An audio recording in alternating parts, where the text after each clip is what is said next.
Une révocation arbitraire sous de faux prétextes.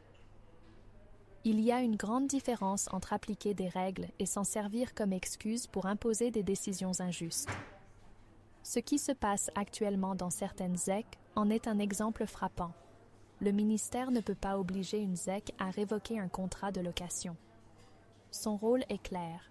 Il peut exiger que les campeurs se conforment aux normes et, à défaut, interdire le renouvellement du contrat à l'échéance.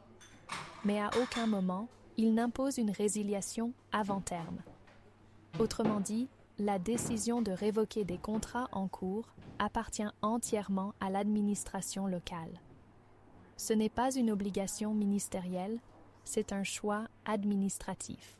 Et ce choix est d'autant plus discutable que les contrats en question ont été signés en toute connaissance de cause.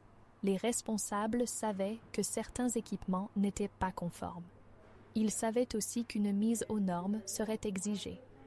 Une gestion transparente et équitable aurait consisté à offrir aux campeurs le même délai que celui accordé par le ministère, soit la durée complète de leur contrat, pour leur permettre de se conformer aux nouvelles exigences.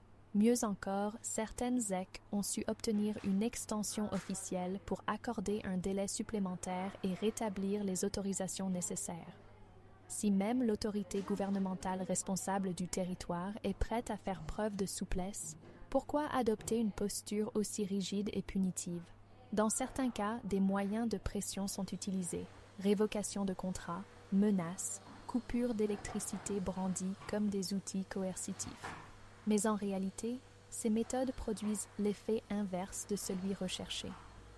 Lorsqu'on veut obtenir la collaboration des gens, la solution n'est pas d'imposer par la force, mais bien d'encourager la conformité de manière intelligente et constructive.